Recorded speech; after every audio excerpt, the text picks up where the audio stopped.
વિશ્વમાં diamond polishing hub તરીકે જાણીતા સુરત શહેરના ઉદ્યોગમાં ફરી એકવાર મંદીના એંધાણ વર્તાઈ રહ્યા છે. વૈશ્વિક બજારમાં માંગને ઘટાડાને કારણે ખાસ કરીને નાની સાઇઝના નેચરલ રફ હીરાના ભાવમાં છેલ્લા એક જ સપ્તાહમાં 10% જેટલો મોટો ઘટાડો નોંધાયો છે.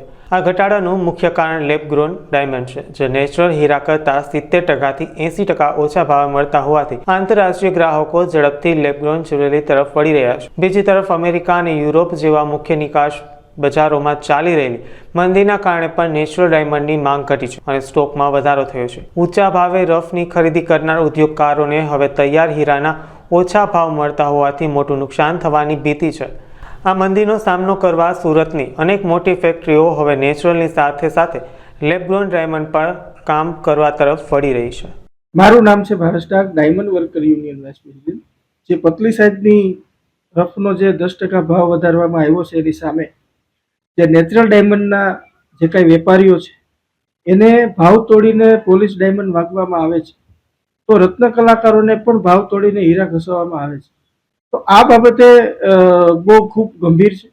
આપણે એક સૂત્ર હતું કે હીરા સદા કે લીએ, પરંતુ જો આવી જ રીતે રિયલ ડાયમંડની માર્કેટ ખાડે જતી રહી તો એક રિયલ ડાયમંડ આવનારા દિવસોની અંદર સ્વપ્ન થઈ જશે. આના માટે એક સારી પોલિસી બનાવવી જોશે અને રિયલ ડાયમંડને પાછો વેગ આપવો પડશે.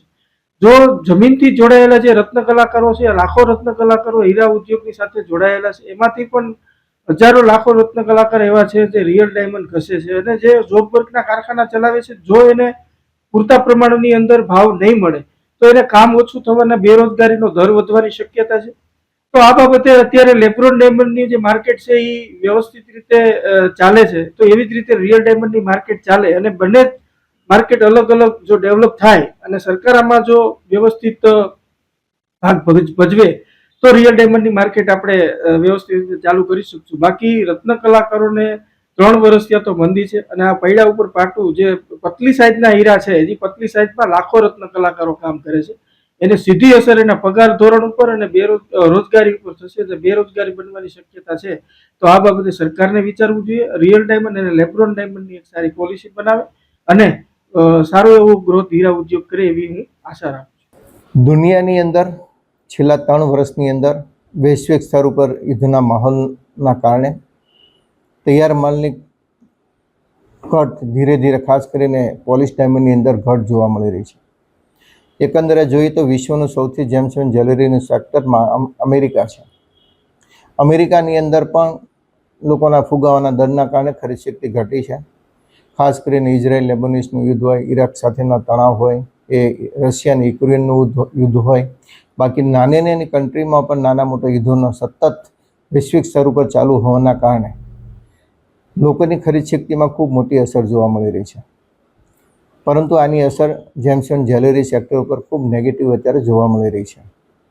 ડિમાન્ડ ઓછી હોવાના કારણે રફના માઇનરો જે આઉટસાઇડ રફિંગ કરતા હોય અને જે ખાસ કરીને ડીટીસી દર મહિને સપ્લાય કરતી હોય, એ બજારના ભાવના આધાર ઉપર રફના પ્રાઇઝો પણ ઘટાડતા હોય છે. અને રફના પ્રાઇઝો જ્યારે ઘટે છે ત્યારે એની ડાયરેક્ટ મેન્યુફેક્ચરિંગ ઉપર એની અસર પડતી હોય છે. એક્ઝામ્પલ તરીકે કોઈ રફ ગયા મહિને $50 મળતી હોય અને આ મહિને સીધી $45 એ રફ મળવા મળે, તો મેન્યુફેક્ચરિંગને આગળનો જે કાંઈ સ્ટોક હોય છે એમાં પણ લોસ આવે છે અને લોકોના માલ વેચાતા નથી. એના કારણે મેન્યુફેક્ચરિંગ પણ મુશ્કેલીમાં છે. રફના ભાવ સ્થિર નહીં હોવાના કારણે તૈયાર પોલિશ ખરીદનારા પણ અટકે છે, કારણ કે ગયા મહિને આવતા મહિને શું ભાવ આવશે.